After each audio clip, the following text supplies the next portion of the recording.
আয়নাঘর নিয়ে অবশেষে মুখ খুললেন বিএনপির মহাসচিব মির্জা ফখরুল ইসলাম আলমগীর। বুধবার দুপুরে ঠাকুরগাঁওয়ের হরিপুর উপজেলা ঈদগাহ মাঠে বিএনপি আয়োজিত জনসভায় প্রধান অতিথি হিসেবে বক্তব্য রাখেন মির্জা ফখরুল ইসলাম আলমগীর।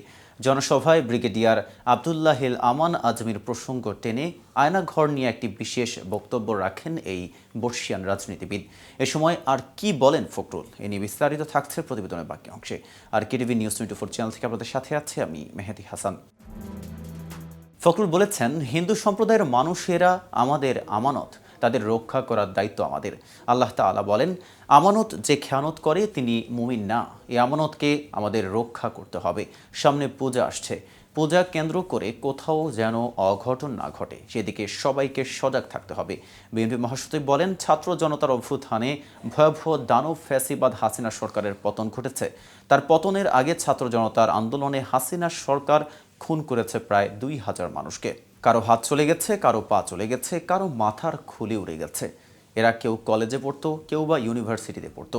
এসব মানুষকে হাসিনা খুন করেছে। মির্জা ফখরুল বলেন, আজকে আমরা মুক্ত বাংলাদেশে বাস করছি, কিন্তু মনে রাখবেন, সেদিন পর্যন্ত এটি মুক্ত থাকবে যেদিন পর্যন্ত আমরা এটিকে স্বাধীনভাবে রাখতে পারবো। আমরা যদি আবার আওয়ামী লীগের মতো শুরু করি, তাহলে কি আমরা টিকতে পারবো?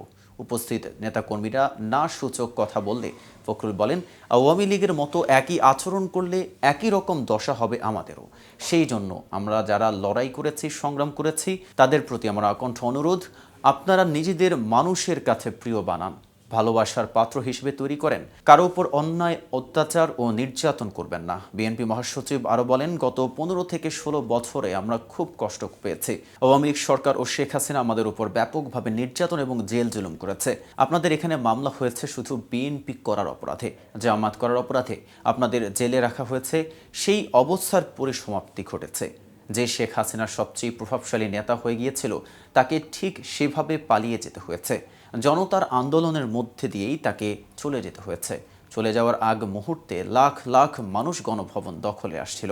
ঠিক সেই মুহূর্তে হেলিকপ্টারে করে পার্শ্ববর্তী দেশ ভারতে গিয়ে তিনি জীবন রক্ষা করেন। ফখরুল বলেন, আমি 11 বার কারাগারে গেছি। আমরা দেশনেত্রী খালেদা জিয়া এবং তারেক রহমানের নির্দেশে গণতন্ত্র প্রতিষ্ঠার জন্য বছরের পর বছর লড়াই সংগ্রাম করেছি। আমাদের ঠাকুরগাঁওয়ে অসংখ্য ছেলেকে গুলি করেছে, অসংখ্য মামলা হয়েছে, বারবার জেলে গিয়েছে আমাদের ছেলেরা, কিন্তু কখনো সত্যের পথ থেকে সরে দাঁড়ায়নি। এ সময় ফখরুল আরও বলেন, প্রয়াত জামায়াত নেতা আমাদের গোলাম আজমের ছেলে ব্রিগেডিয়ার আবদুল্লাহিল আমান আজমিকে 8 বছর আয়নাঘরে বন্দী করে রাখা হয়েছে। আমাদের অনেক নেতাকর্মীকে এই আয়না ঘরে রাখা হয়েছে। অনেক নেতাকর্মীর খবরই পাই না। 12 বছর আগে ইলিয়াস আলী নিখোঁজ, এখন পর্যন্ত তার কোনো খবরই পাওয়া যায়নি। তার স্ত্রীর সন্তানরা জানে না তার মৃত্যু দিবস পালন করবে শহীদ হিসেবে, না আল্লাহ তাকে ভালোভাবে ফিরিয়ে দিক সে দোয়া করবে, তারা সেটিও জানে না। আওয়ামী লীগ সরকার দেশের সব গুণী মানুষকে টর্চার করার জন্য আয়নাঘর বানিয়েছিল। বিএনপি জামায়াতে ইসলামের নেতাকর্মীদের ধরে নিয়ে সেখানে নির্যাতন করা হতো। আজ এ পর্যন্তই। নিত্য নতুন সকল আপডেট পেতে কেটিভি নিউজ 24 এর সাথেই থাকুন।